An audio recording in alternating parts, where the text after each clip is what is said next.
moment, nous essayons… Vous entendez bien, hein, n'est-ce pas? Oui, très bien.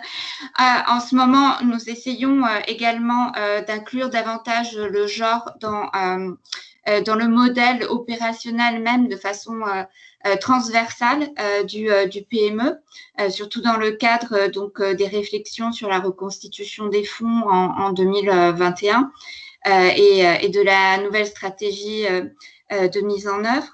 Donc, vraiment, on pense que ce projet est vraiment complémentaire de ce que nous faisons. À côté, bon, peut-être que Michel Perrault voudra en parler également. C'est vrai que nous sommes en train de finaliser également une étude sur l'éducation des adolescentes, sur les progrès accomplis, les obstacles, avec des recommandations fortes dans le cadre de la Journée internationale des filles, mais qui seront également ces recommandations utilisées dans le cadre des coalitions du Forum Génération Égalité. Donc là aussi, on voit qu'il y aura des complémentarités sans doute avec ce qui sera trouvé, les conclusions du projet de coalition éducation. Et enfin, il y a encore, bien sûr, l'inclusion peut-être de ces conclusions et leur utilisation aussi dans le cadre du programme Priorité à l'égalité que la France a lancé avec d'autres bailleurs lors du G7 de 2019. Et dans le cadre duquel aussi nous réfléchissons beaucoup à des solutions donc alternatives à développer aussi pour la prise en compte du Covid. Donc voilà, ce sont pour l'instant donc des pistes d'action. On espère que toutes ces initiatives, on pense que toutes ces initiatives, toutes les conclusions qui viendront de ces initiatives pourront nourrir des réflexions, notamment, comme je disais, au Forum Génération Égalité. Et on remercie vraiment la Coalition Éducation et Léa pour cette implication. On pense vraiment que les conclusions de ces études et de ce projet seront sans doute très, très intéressantes. Merci beaucoup. Merci aussi au ministère des Affaires étrangères d'avoir lancé cette initiative. Et puis ici, alors il y a Léa, c'est vrai, mais il y a toute une équipe. Il y a Carole qui travaille aussi sur la coalition. Tout à fait. Voilà. Donc, il y a toute une équipe avec tous les partenaires. Il y a aussi un comité, je crois, de pilotage de la coalition qui permet à ces initiatives conjointes entre les pouvoirs publics et les organisations de la société civile mobilisées autour d'une éducation de qualité pour tous au niveau des organisations françaises.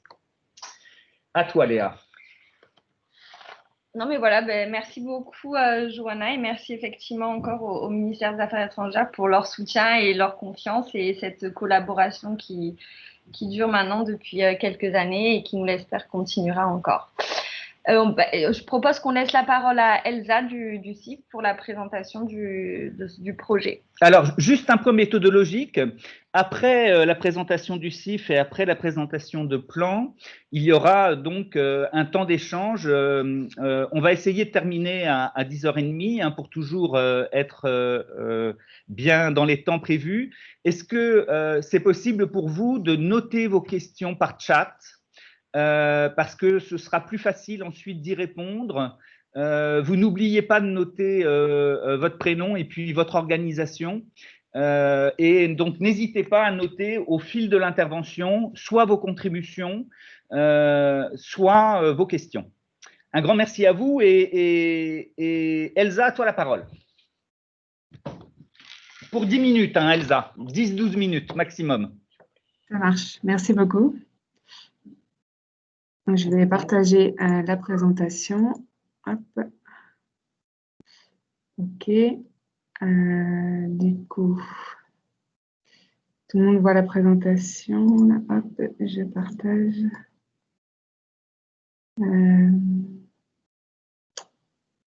Tac. Je n'ai pas les commentaires. Comment? J'ai un petit souci. Ok. Bon, là, c'est parfait, on voit bien. Ok, d'accord. Donc, je vais vous présenter ce projet d'accès à l'éducation non formelle et à la protection en Syrie. Donc, c'est un projet qui a été mis en œuvre par le CIF, mais avec l'appui de l'UNICEF. Donc, le CIF a été créé en 91, mais est en Syrie déjà depuis 2008. On va d'abord passer rapidement en revue quand même le contexte de la Syrie avant le Covid, hein, pour expliquer un petit peu la difficulté d'intervention. Donc, c'est un pays qui est en guerre depuis 2011. On a plus de 2,1 millions d'enfants qui ne sont pas scolarisés.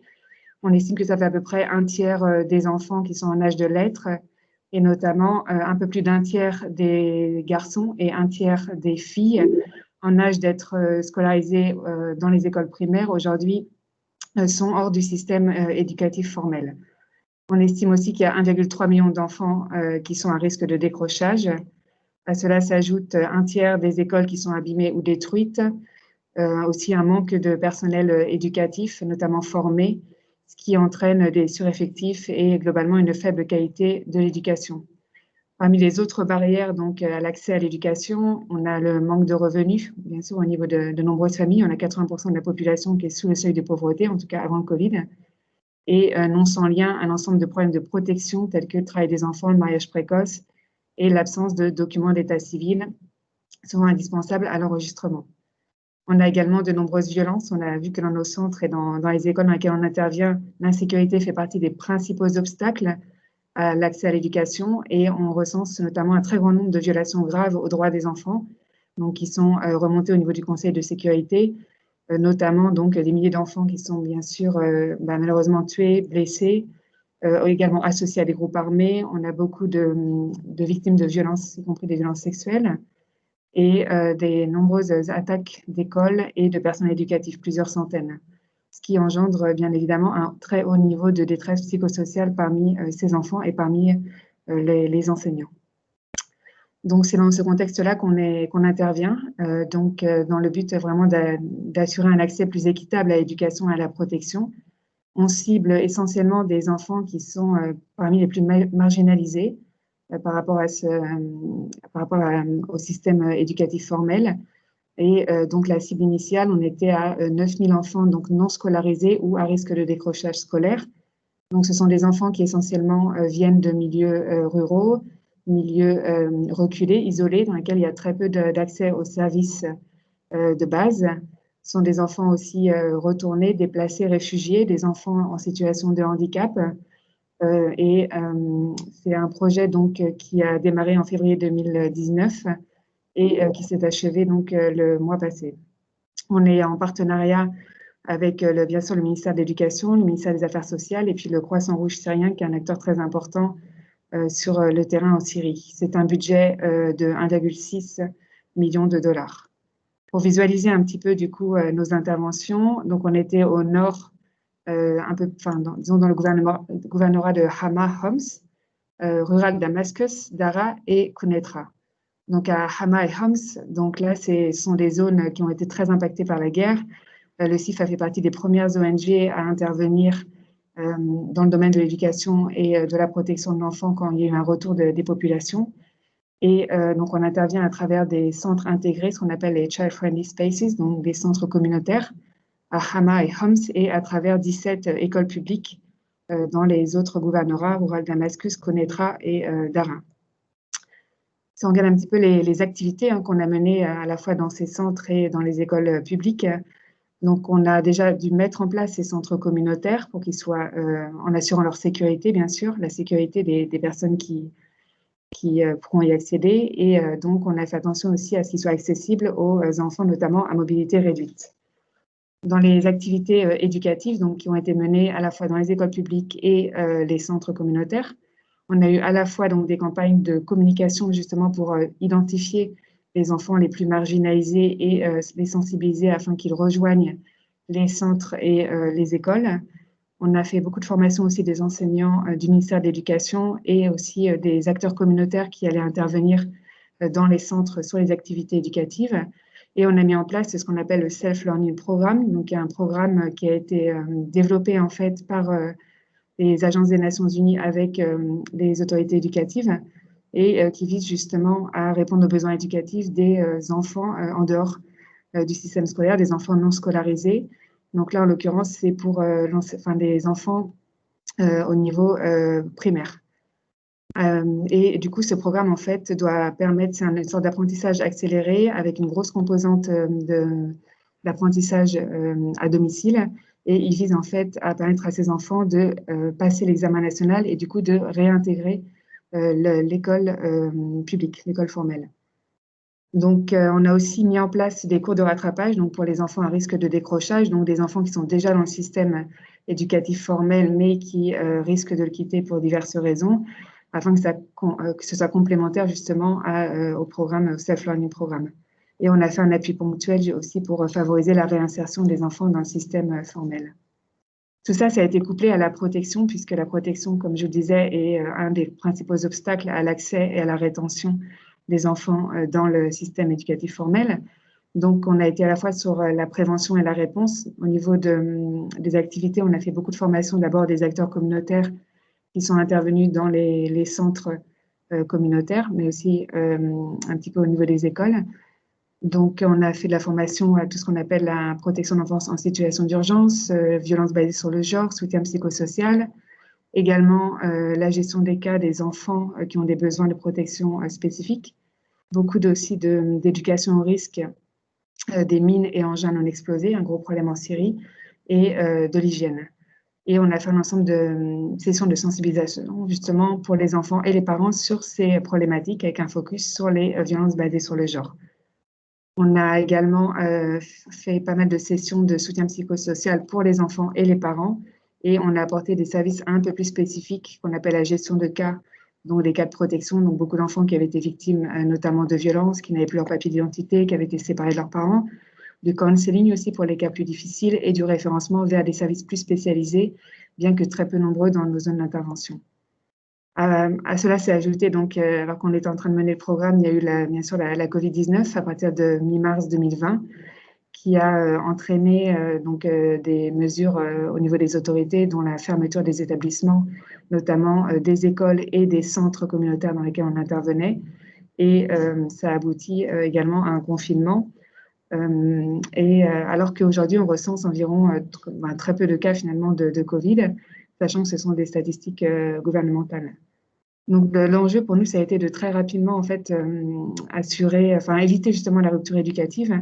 Donc là, on a fermé les écoles, la fermeture des écoles et des centres mi-mars, et à partir du 1er avril, donc un peu moins de 2 semaines après, on a justement mis en place des groupes WhatsApp, on va en reparler, justement pour assurer l'éducation à distance.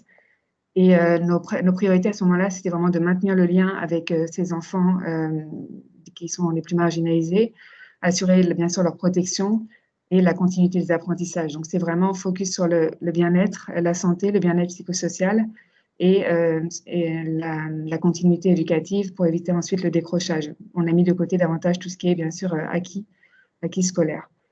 Les centres ont pu rouvrir à partir du 10 juin et on a fait des visites à domicile aussi pour suivre les cas de protection. Et c'est à partir du 9 août que les enfants ont pu revenir dans les centres et puis dans les écoles en couplant aussi bien sûr l'enseignement à distance puisqu'on ne pouvait pas accueillir tout le monde.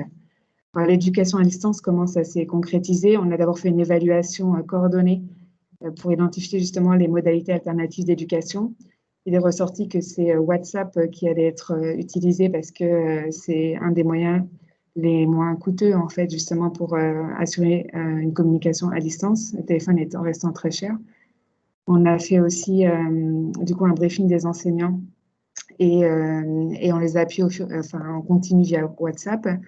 Il y a eu la mise en place de classes virtuelles, donc c'est-à-dire des groupes WhatsApp. En fait, chaque classe physique dans lesquelles les enfants venaient en présentiel s'est traduite par une classe virtuelle, donc avec un groupe WhatsApp administré par l'enseignant en fait, auquel étaient habitués les enfants, donc un enseignant de la communauté, pour poursuivre justement la SLP.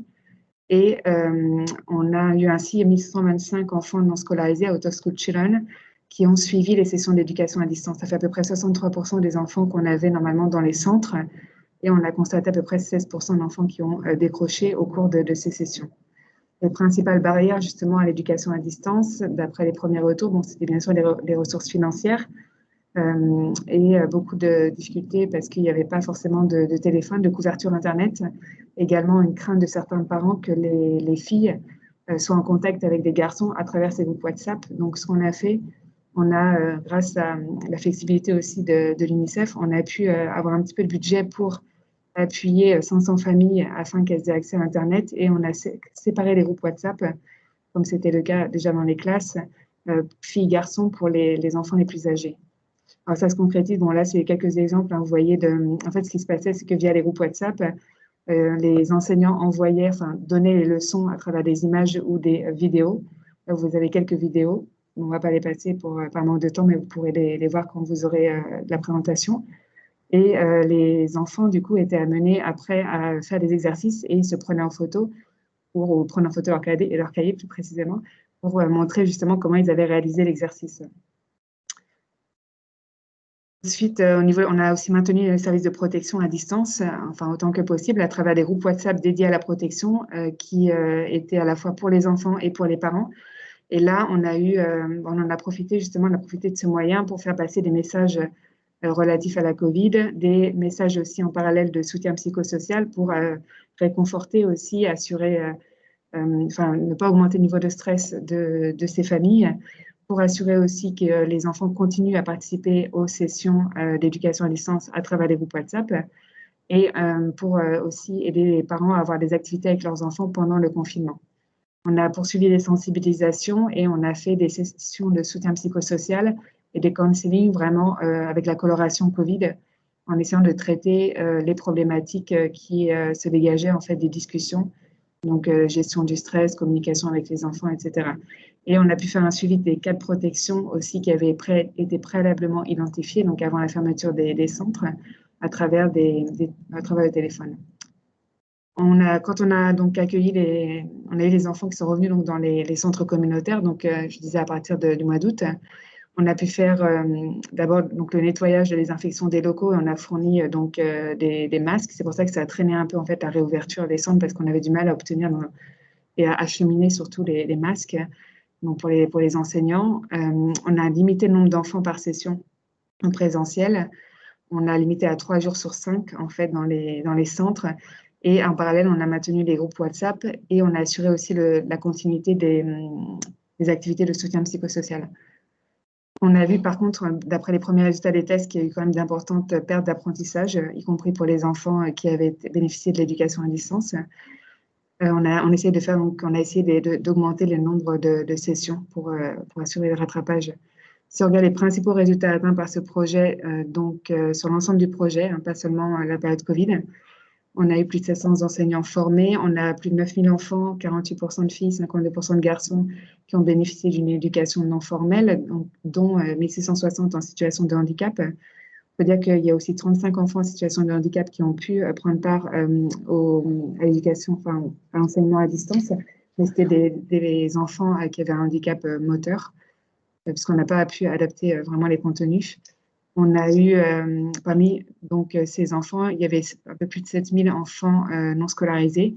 Et parmi eux, donc, il y a un peu plus de 2200 qui sont retournés dans le système éducatif formel, donc essentiellement dans les écoles publiques.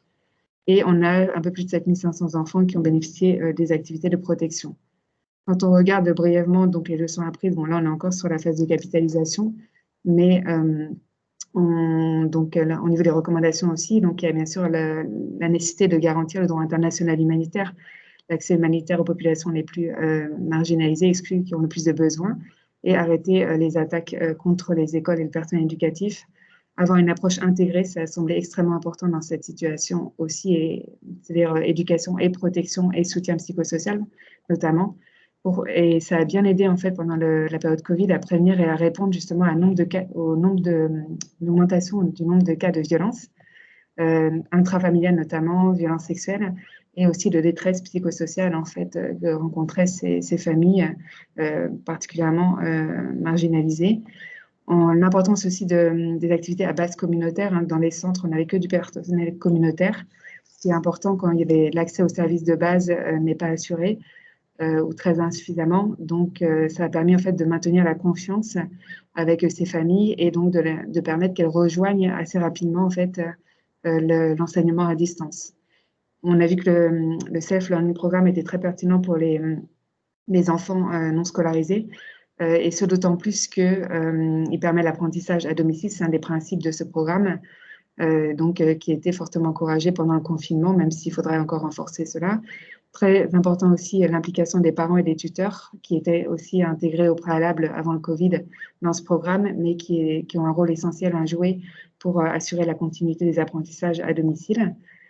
On a pu compter là par contre en Syrie sur la compétence des acteurs communautaires. On en avait quand même qui avaient un certain niveau d'éducation et donc qui ont pu très rapidement en fait développer des contenus éducatifs, adapter, j'ai envie de dire, des contenus éducatifs et se connecter aux élèves, malgré le fait qu'au niveau de la coordination de l'éducation au niveau national, on n'avait pas en fait de contenu, on va dire, standardisé, harmonisé, qui allait partager à tous les acteurs. Donc c'était un peu à chacun d'essayer de se débrouiller avec tous les liens et les ressources qui avaient été mises à disposition pour essayer quand même de maintenir les apprentissages et maintenir surtout donc les contacts avec les familles. Et ce qui est important pour nous, c'est que les enfants gardent l'habitude et le plaisir en fait d'apprendre et que ce soit vraiment le plus grand nombre d'enfants qui aient accès à cela, plus qu'effectivement, comme je disais, les résultats qui allaient être atteints au niveau de la scolarité. Et il faut être très important, bien sûr, renforcer les capacités des enseignants, notamment pour l'éducation inclusive, des enfants en situation de handicap notamment, et l'enseignement à distance, puisqu'on a constaté quand même une certaine fracture numérique, beaucoup de décrochages qui sont liés au fait qu'il y avait un faible accès aux technologies informatiques. Donc, en améliorer l'accès, mais aussi diversifier les modalités d'enseignement à distance avec tout ce qui est low-tech. En fait, la base technologie doit être davantage utilisée.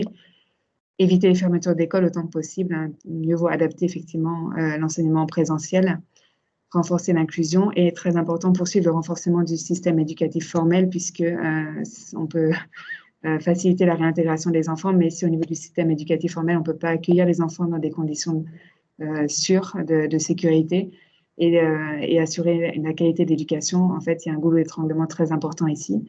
Après, c'est vrai qu'on a beaucoup de mal à intervenir en Syrie parce que c'est très difficile d'obtenir des autorisations justement pour intervenir dans le système éducatif formel.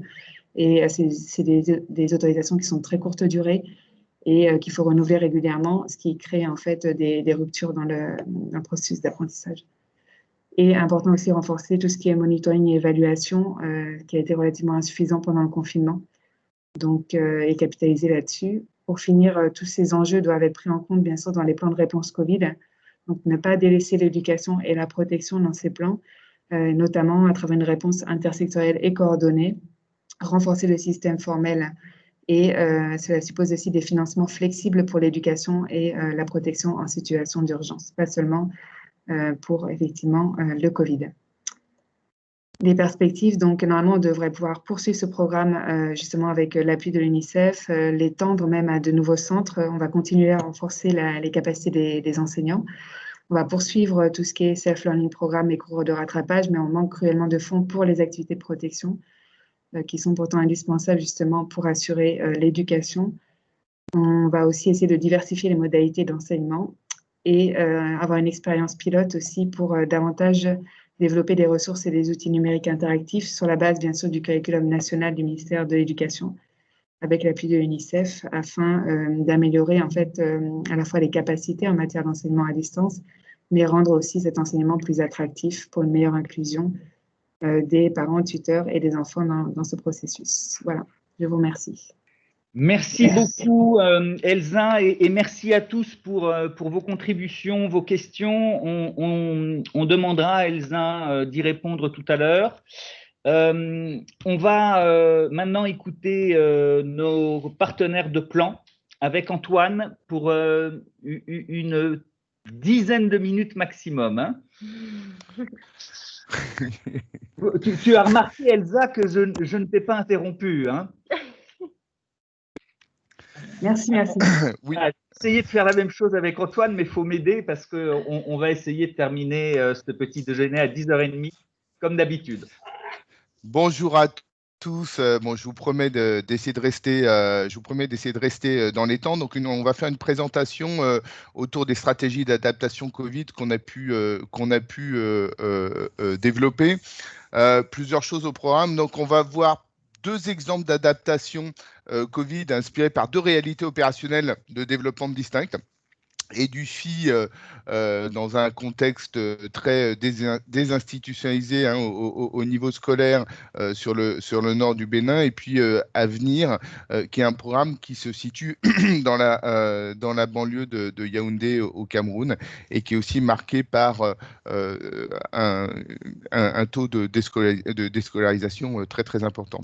Et puis ensuite, on verra en suivant un exemple de création d'un système programmatique complet qui est inspiré des expériences adaptatives qu'on a pu développer sur les 2 programmes susmentionnés, et qui intègre des dispositifs à visée inclusive, cette fois-ci dans un contexte d'urgence qui est le contexte de déplacement de population, y compris de nombreux enfants aujourd'hui au Burkina Faso.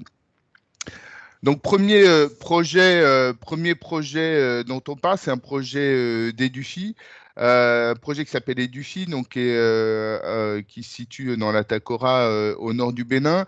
Un projet qui vise à faciliter l'accès à l'éducation pour les filles et les garçons, naturellement avec un fort tropisme sur l'inclusivité, puisque si les jeunes garçons ont des difficultés d'accès à l'école, il y a de surcroît un tabou social qui prive les jeunes filles encore plus avant. Et donc, c'est un projet qui se situe dans 4 communes rurales de la Takora, qui mobilise et qui engage très fortement le tissu communautaire dans un système de classe passerelle et qui prévoit des formations des enseignants, notamment à l'éducation inclusive. Intervention de la situation de Covid dans cette situation-là, quelles ont été les priorités en fait qu'on a visées? Premièrement, on voit que dans ce projet-là, la relation de confiance avec la communauté est extrêmement importante. L'idée générale des classes passerelles, c'est de ramener la population, d'amener ou de ramener. Antoine, Oui. je suis désolée, est-ce que tu arrives à mettre juste un peu plus en grand écran pour qu'on voit Ah, désolé, pardon. Oui, non, pour qu'on mais, voit un peu mieux les textes? non, mais tout à fait. Non, Tout il y à a pas de fait. Alors, pardon, je suis absolument confus. C'est en bas à droite, je crois, sur le. Ouais, tac. Donc, voilà. Voici. Parfait. Alors, ça fera une Génial. pénalité d'1 minute. Ah oui, non, mais il faut que ce soit sanctionné, quoi. Il faut que ce soit sanctionné. Désolé, excusez-moi, je suis confus. Donc, plusieurs priorités hein, sur un programme sur lequel l'engagement communautaire est important: communiquer, informer, restaurer la confiance. Et là, c'est vrai qu'il n'y a pas de solution unique hein, aux problématiques Covid.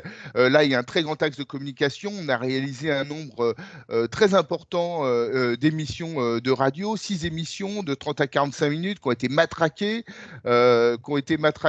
sur les radios, des diffusions, des rediffusions pendant 8 semaines, et puis des réalisations d'affichage dans la ville et à l'école. L'idée générale, c'est de maintenir le lien de confiance qu'on essaye de construire au travers de ce projet-là, et de pas faire que finalement l'institution scolaire ou les CEC, les classes passerelles soient vues comme des endroits d'incubation au niveau du Covid. La deuxième chose, c'est maintenir le lien avec le cœur de la communauté, avec les enseignants. Et là, on a produit un immense travail de formation, que ce soit des enseignants qu'on a continué à former. À aucun moment on a interrompu la formation des enseignants pendant la période, mais de surcroît, on a effectivement construit un cursus autour du Covid pour conserver le format. Enfin, on a mis en place un dispositif sanitaire, c'est-à-dire qu'on a créé les conditions et bien d'une continuité dans des conditions sanitaires qui soient appropriées, c'est-à-dire qu'on a équipé, on a approvisionné en consommables lourdement tout ce qu'on pouvait équiper comme CEC. Et puis on a surtout fait un appui institutionnel des communes dans le cadre de l'élaboration de leur plan Covid. Quelque chose qui est important, c'est que les institutions scolaires, les CEC, ne sont pas suspendus au-dessus de leur environnement. Ils sont pleinement intégrés dans un environnement et donc on ne peut pas concevoir de plan de réponse Covid sans que ces plans de réponse s'inscrivent dans un plan plus général qui est le plan des Covid. Donc on a produit un appui institutionnel au Covid pour articuler nos plans de réponse avec les plans de réponse mis en œuvre au titre de la santé publique par les institutions. Deuxième projet, autre contexte, grande banlieue de Yaoundé, un contexte socio-économique extrêmement défavorable et un taux de scolarisation et de décrochage extrêmement important. Un programme très ambitieux qui vise 38 écoles et puis 4 collèges et qui vise à monter en gamme à la fois la scolarisation mais aussi le taux de réussite des enfants dans ces écoles. Donc on a un très gros projet assez classique d'équipement, de remédiation scolaire, mais on a aussi un volet très important de plaidoyer, c'est-à-dire que on travaille avec les institutions et avec la communauté pour activer les mécanismes institutionnels qui existent pour attirer de la ressource et maintenir le système en tension. On a un volet spécifique sur l'insertion professionnelle aussi qui concerne une centaine de jeunes. Contexte différent, donc objectif différent. Il y a un très gros enjeu de lisibilité, de la continuité de l'engagement et surtout de ne pas casser le rythme. Donc c'est un projet qui aujourd'hui rentre dans une deuxième phase. Et donc, on a souhaité aménager cette période de transition, qui est une période fragile, pour faire en sorte qu'on ne se retrouve pas sur une baisse de rythme et une baisse de motivation. Donc, on a financé intégralement avec l'aide d'un partenariat entreprise la transition entre les deux projets. On a fait en sorte qu'il y ait une lisibilité sur cette transition. S'agissant du Covid, eh bien, on a maintenu l'activité, toujours le même objectif de maintenir le système en tension et d'apporter du support au personnel frontliner. Donc, on a notamment maintenu les salaires des enseignants, on a maintenu le soutien scolaire pour les enfants les plus vulnérables et on a continué de faire des aménagements, de la réhabilitation, de l'équipement de signalisation, de l'ameublement pour envoyer le signal que le projet continuait, qu'il croissait et qu'il n'y avait aucun doute sur le fait qu'il y avait une continuité pour éviter le décrochage et surtout pour éviter donc du coup la perte des acquis de la première phase.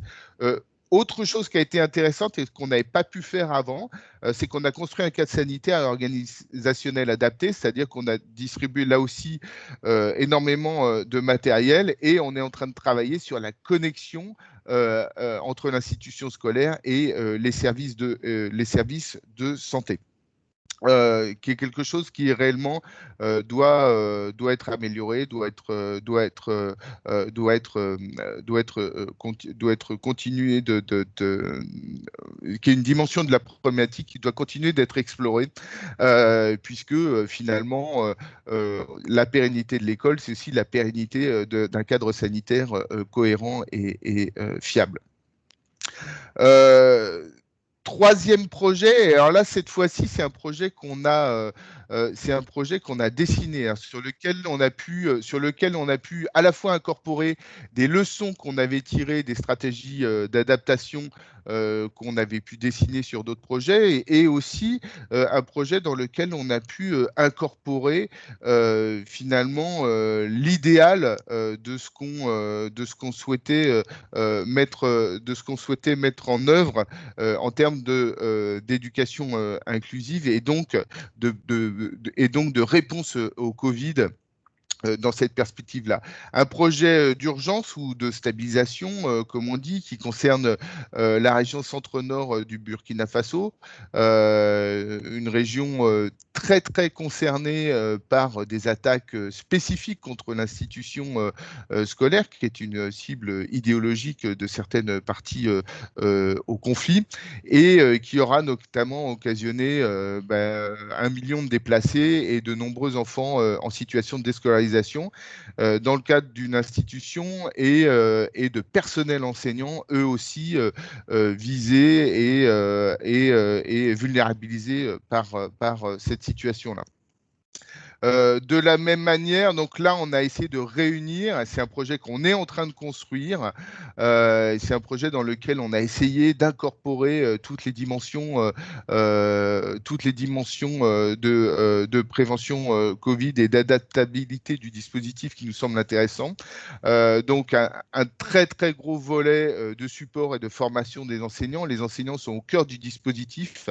Ils sont extrêmement malmenés par les crises sanitaires, par les conflits, et ils sont au cœur de la machine. On se doit naturellement de les appuyer le plus possible, et la continuité, la stratégie de continuité doit notamment passer par les enseignants.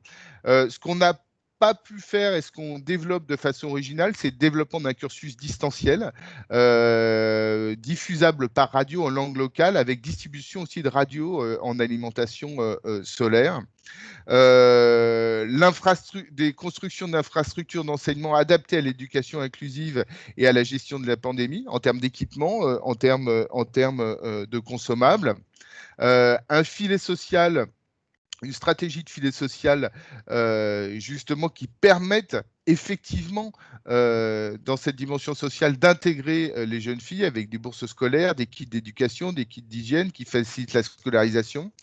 Un niveau de coordination étroit cette fois-ci entre le cluster éducation et le cluster santé. Des plans Safe School qui permettent de préparer des plans de contingence sur un mode participatif, sécurité, épidémie, adaptation des dispositifs à la fois au nombre, à la population dans sa dimension quantitative, mais aussi dans sa dimension qualitative. Et puis un système MERL, un système de monitoring fin. Et ça, c'était intéressant parce que c'est aussi quelque chose qu'on a vu sur la présentation précédente. Donc, un système MERL fin, détaillé, qui permettra l'adaptabilité continue des dispositifs de chaque école et l'identification de problèmes de protection, d'évolution démographique, d'évolution de la nature de la population. Et ça, c'est un système qu'on souhaite automatiser le plus possible et qui sera centralisé par voie digitale dans une perspective vraiment de monitoring du projet en continu et d'adaptation de notre dispositif.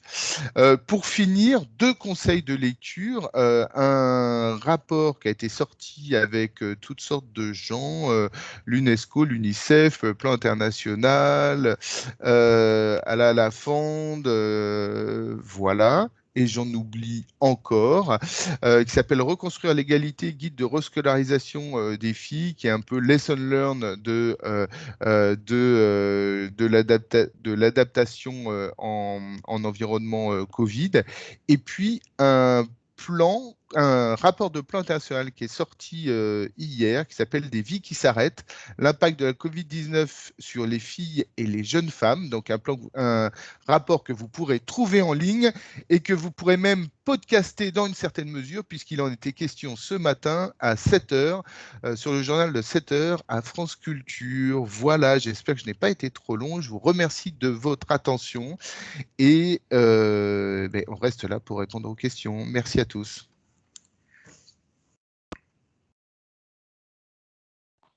Merci Antoine. Écoute, je pense que tu es mûr pour être animateur radio. La fin, là, avec les conseils de lecture, la petite perche à France Culture, tu peux refaire ton CV, je pense que c'est bon. Merci beaucoup.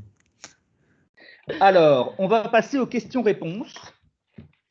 On va commencer donc par plan. Je vais demander peut-être à Elsa de revenir sur les messages qui donc avaient été posés. On a donc une première question, c'est l'identification des enfants. Est-ce que ça s'est fait par porte-à-porte, campagne, grand public uniquement? Oui, merci pour la question. Oui, effectivement, il y a eu des campagnes de communication, donc des campagnes menées par des acteurs communautaires, des volontaires, qui effectivement sont allés dans les zones d'intervention qui avaient été ciblées et qui ont fait, à la fois, il y a eu des causeries éducatives, hein, donc des sensibilisations auprès de groupes, en fait, de personnes, mais aussi du porte-à-porte, puisque c'était des acteurs de la communauté qui connaissaient bien aussi déjà les familles qui étaient potentiellement les plus marginalisées. Voilà pour cette question. J'enchaîne peut-être. Oui. Oui. Du coup, il y a une question aussi sur l'accompagnement proposé pour assurer l'apprentissage, donc le self-learning programme à domicile. Effectivement, c'est une question aussi très pertinente. En fait, ce qui nous a beaucoup aidé, c'est qu'on avait donc les parents, on était en contact avec la plupart des parents, puisqu'ils bénéficiaient aussi des séances de soutien psychosocial et des sensibilisations. Donc, on avait l'occasion de les sensibiliser à l'importance d'accompagner leurs enfants dans le cadre de l'apprentissage à domicile.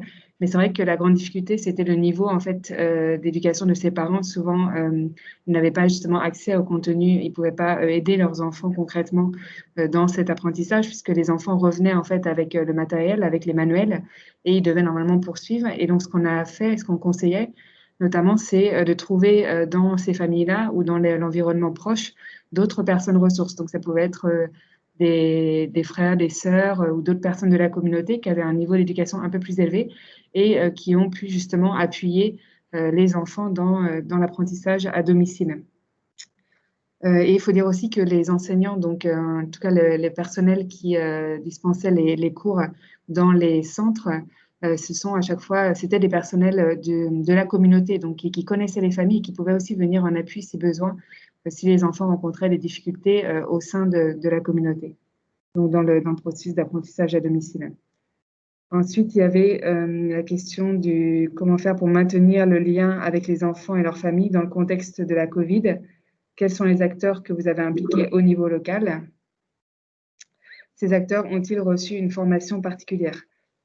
Donc, le lien a été maintenu en fait grâce au fait que en fait, on avait une base de données qui était très complète sur ces enfants qu'on accueillait au niveau des centres. Et donc, en fait, on a pu, à travers notamment les volontaires qui avaient mené ces campagnes de communication dans les communautés, justement pour nous aider à identifier les familles et les enfants les plus marginalisés. Donc, ces volontaires, en fait, ont contacté par téléphone donc la plupart des familles qui nous avaient donc laissé leur contact pour justement leur proposer l'enseignement à distance. Et après, il y a eu aussi ces volontaires dans les communautés qui ont pu quand même aller directement en fait, voir ses parents, même pendant le contexte de la Covid, en maintenant la distance physique, au moins pour justement assurer le maintien quand même du contact avec ce programme. Oui, c'est ça. Alors après, par rapport à la formation, non, honnêtement, on n'a pas eu le temps de faire beaucoup de formation justement de ces acteurs locaux. C'était plus des briefings, des briefings à distance et puis après de l'appui en fait en continu à travers le téléphone et à travers les groupes WhatsApp.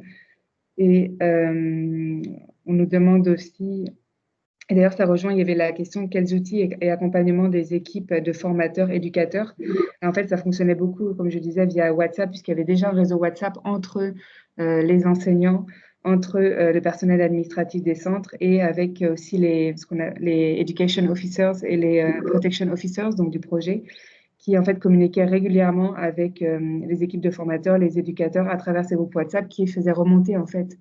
Donc ce personnel faisait remonter, ces personnes des communautés faisaient remonter les problématiques et les officers justement venaient en appui quand il y avait des difficultés notamment techniques. Et est-ce qu'on a adapté les outils d'apprentissage à distance pour les élèves qui avaient des besoins spécifiques? Donc, non, en fait, on n'a pas, comme je disais, il n'y a pas eu vraiment de… Ça a été vraiment le système D hein, pour justement assurer la continuité éducative. Donc, ce qu'on a fait, par contre, c'est qu'on a fait attention à bien diversifier, en fait, les supports d'enseignement à distance. C'est-à-dire qu'il y avait à la fois de la vidéo, il y avait aussi des enregistrements sonores, il y avait du visuel. Donc, on a essayé de diversifier un maximum quand même les supports éducatifs pour que qu'ils soient accessibles, en fait, à un plus grand nombre d'enfants. Mais c'est clairement un axe sur lequel on doit travailler. Quels sont les acteurs officiels locaux ont-ils été impliqués? Donc là, vraiment, je renvoie vraiment au contexte de la Syrie. Hein. C'est extrêmement compliqué de collaborer et même j'ai envie de dire, de coopérer avec les acteurs locaux. Alors, ce qu'il faut dire, c'est que dans tous les cas, on a besoin des autorisations des autorités pour tout. Donc, évidemment, on était vraiment en contact très étroit avec le ministère de l'Éducation, avec le ministère des Affaires sociales, qui devait nous donner les autorisations pour n'importe quelle petite activité, même sensibilisation des parents, etc. Il faut dire aussi que tous les contenus étaient validés par le ministère de l'Éducation. Donc, comme je disais, le SLP, le programme avait été validé par le ministère. Il s'appuyait sur le curriculum national puisqu'il devait permettre aux enfants de réintégrer le système éducatif formel. Au niveau des gouvernorats, on travaillait avec la direction de l'éducation qui nous donnait aussi les autorisations pour intervenir dans les écoles, qui aussi identifiait les enseignants qui devaient nous appuyer justement et appuyer les enfants dans les écoles publiques. Voilà, et puis le SARC, bien sûr, le croissant syrien, le croissant rouge syrien, pardon, qui est un des principaux partenaires, on va dire, sur le terrain, qui était là, même quand moi je faisais les visites, en fait, ils étaient en permanence avec moi, à la fois pour faciliter, on va dire, le travail, mais aussi pour superviser, on va dire, nos activités. Ensuite, il y avait une question sur les syndicats d'enseignants, les liens entre les communautés et les possibles garants de la continuité des initiatives scolaires au niveau local et national. Donc là, honnêtement, je n'ai pas entendu parler des syndicats, en fait, dans ce contexte quand même de guerre et d'un système éducatif totalement ravagé. Les liens entre les communautés. Bon, il faut dire que c'est un programme qui est vraiment, je le rappelle, c'est un programme vraiment à base communautaire, donc qui repose totalement sur la communauté, sur les acteurs communautaires. Et donc, ce sont en fait les principaux garants de la continuité éducative dans des localités où il y a très peu d'accès en fait aux services sociaux de base. Donc, l'État est très peu présent. Y a-t-il un cadre formalisé, un référentiel, donc c'est la dernière question, des Nations Unies sur le Self-Learning Programme, réplicable ailleurs? Donc oui, c'est un programme en fait qui a été vraiment initié, développé par les agences des Nations Unies et notamment l'UNRWA, donc l'Agence des Nations Unies pour les réfugiés palestiniens au Proche-Orient, initialement, et avec bien sûr l'appui de l'UNICEF.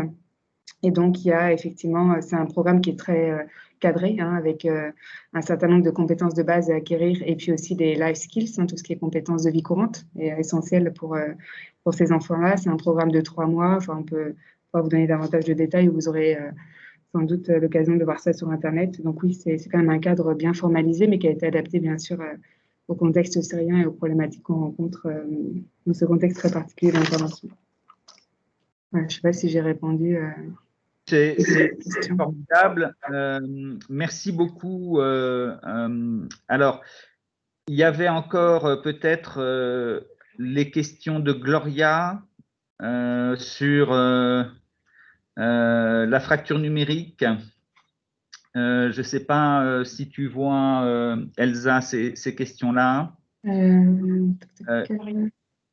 C'est en dessous de Carole, c'est Gloria en fait qui pose 2 questions et qui nous propose un retour d'expérience. Donc une première question, il y a une personne dans l'organisation qui intervient en RDC et elle souhaiterait le nom de l'organisation et le nom de la personne. Donc ça, tu peux peut-être le mettre par message.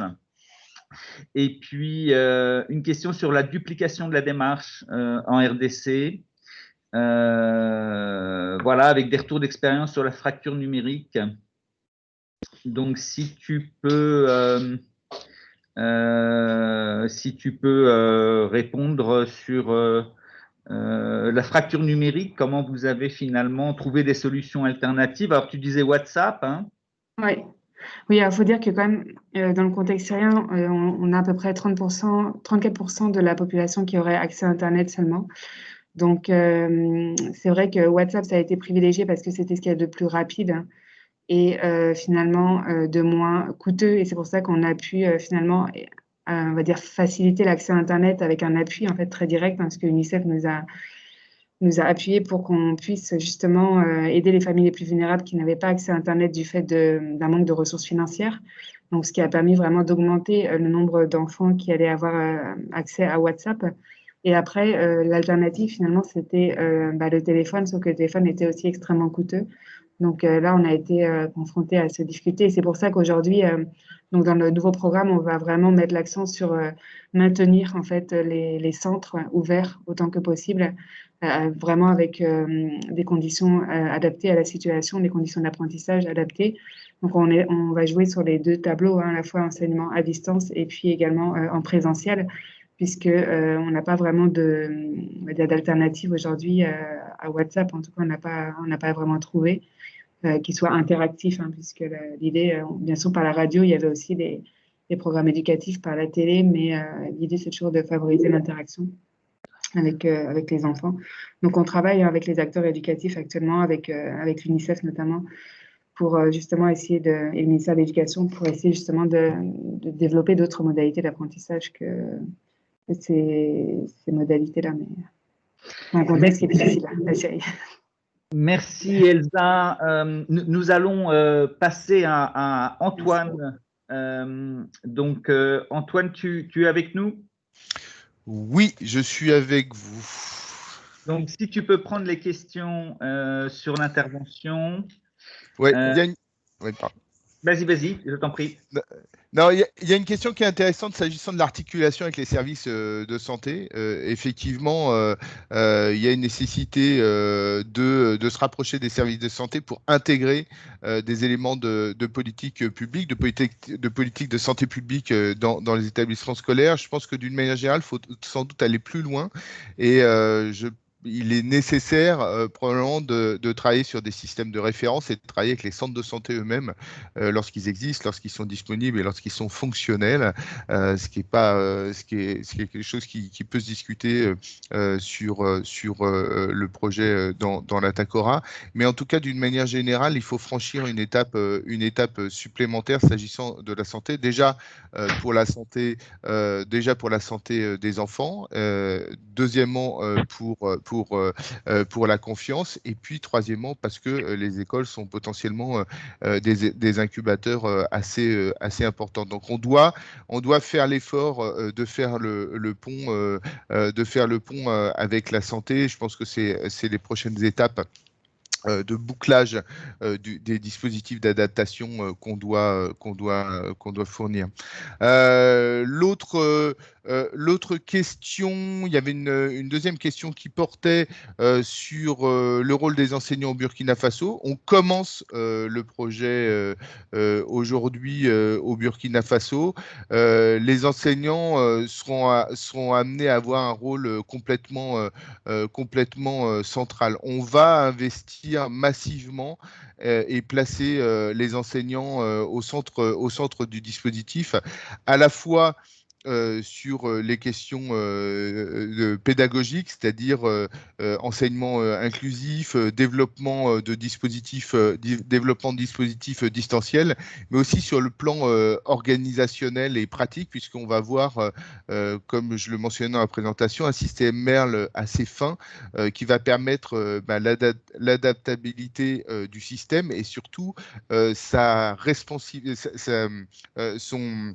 sa capacité à répondre à tout ce qui est problématique de protection de l'enfance, puisque dans une situation de déplacement de population et de vulnérabilisation économique des populations, naturellement, on va avoir une augmentation en flèche du nombre d'enjeux de protection et singulièrement des enjeux de protection qui vont concerner les jeunes filles, que ce soit les violences basées sur le genre, la marginalisation, etc., etc. Donc, on a vraiment besoin d'avoir un système qui soit réactif par rapport à ça, et les enseignants seront placés au cœur de ce dispositif, d'où la nécessité de connecter ce système de monitoring, d'évaluation, de pilotage du projet dans ses dimensions organisationnelles et de protection de façon numérique et centralisée. Voilà. Je ne sais pas s'il y a d'autres questions. C'est une question sur les classes passerelles. Oui, alors… S'agit-il d'un dispositif du ministère de l'Éducation? Je serais intéressée de comprendre comment ces classes sont organisées vis-à-vis de quel public. C'est Sandra de Handicap International. Oui, alors l'idée des classes passerelles, c'est des classes qui sont aménagées au plan communautaire et en relation avec l'institution, et c'est des classes qui vont permettre l'intégration à terme d'enfants qui sont déscolarisés ou qui ont eu un rapport discontinu à l'institution scolaire. Ça va permettre de les réintégrer et de produire un enseignement qui soit concentré, c'est-à-dire massifié, pour qu'ils puissent réintégrer un cursus scolaire normal. Donc, c'est vraiment un dispositif qui est géré entre l'organisation, nous, la communauté, l'institution scolaire, et qui est comme son nom l'indique, une étape passerelle qui permet de remettre à niveau des enfants qui ont été déscolarisés et de permettre leur intégration dans un circuit scolaire.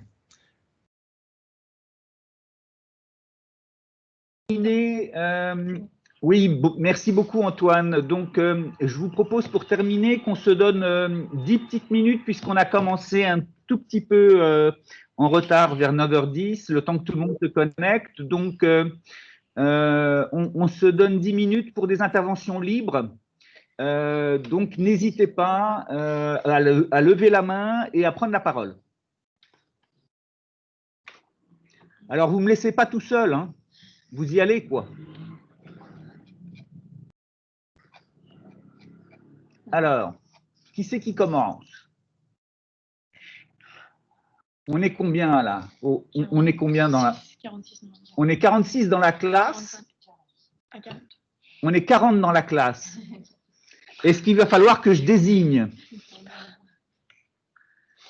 Ou est-ce qu'il y a un partenaire qui veut bien lever la main pour m'éviter de mouliner tout seul au micro? Ah, Laura. Malek, Farah l'a proposé en premier. Laura. Et Farah. Et Farah. Allons-y, Laura et Farah. Merci à vous. Oui, merci. Donc, c'est Laura du CIF. Je voulais juste rebondir aussi sur la présentation de Elsa et marteler un petit message. On constate effectivement dans ce contexte en Syrie, donc qui est un contexte de crise très important, l'inclusion vraiment de tous et tous dans les programmes est d'autant plus complexe à assurer à cause de la somme des vulnérabilités auxquelles il faut répondre. Donc, on a vu qu'il faut vraiment mettre en place une approche la plus intégrée possible. Et donc, pour assurer l'éducation des enfants, leur retour à l'école, il est impératif d'assurer leur protection. Mais aujourd'hui, on se rend compte que les financements pour l'accès à l'éducation en zone de crise sont largement insuffisants, et les financements également pour la protection sont largement insuffisants. Donc, sur l'éducation, on est à l'échelle globale à seulement 2,1% du financement humanitaire qui va à l'éducation. Et sur la protection, on n'a que 0,53% des financements humanitaires qui sont fléchés sur la protection. Donc on voit que là, il y a une grave problématique. Il faut accroître et prioriser vraiment ces secteurs en situation de crise pour permettre aux enfants de retourner à l'école. Donc je voulais vraiment rappeler ce message concernant ces financements. Je vous remercie. Merci beaucoup. Farah. Oui, je me lance. Merci, Farah. Déjà, merci pour les présentations, elles étaient hyper instructives.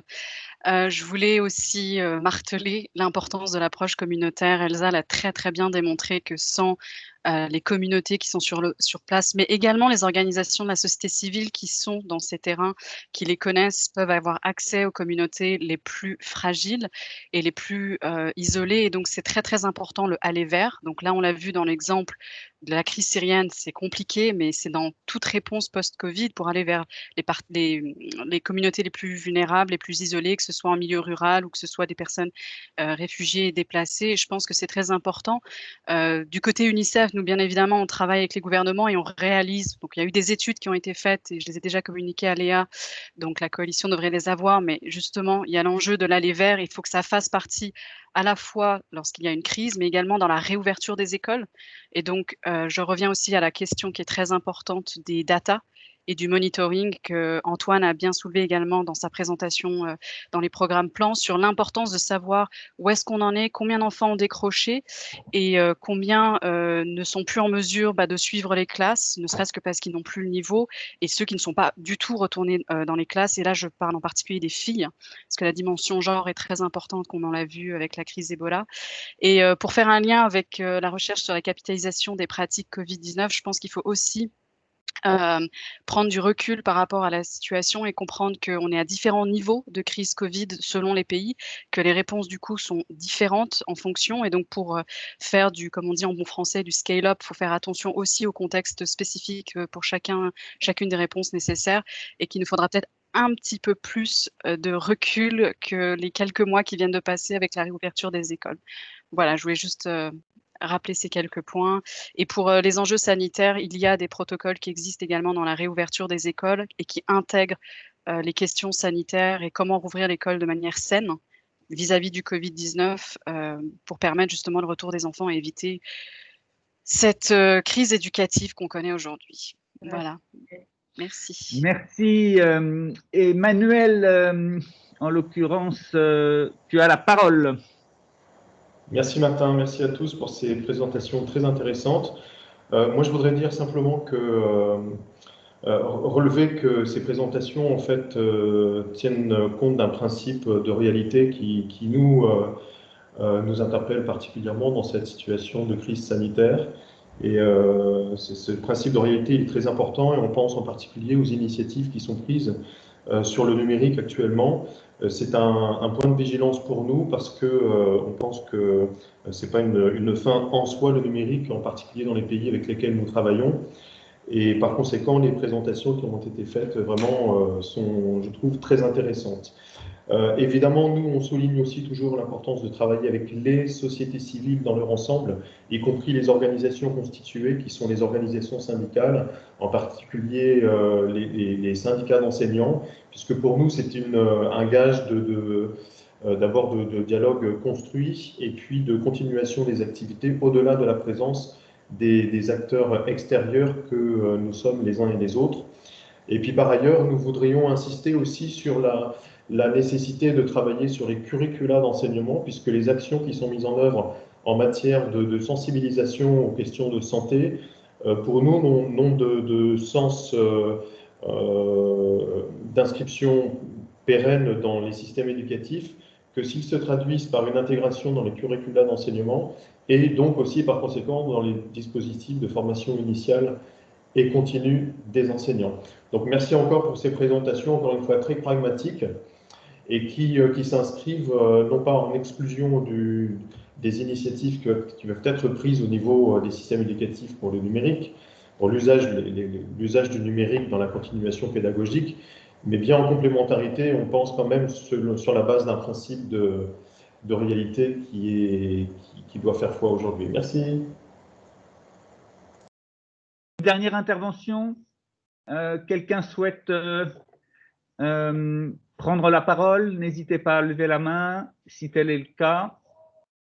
Non? Alors, je vais donner le mot de conclusion à Léa parce que c'est la relance des champions de l'éducation.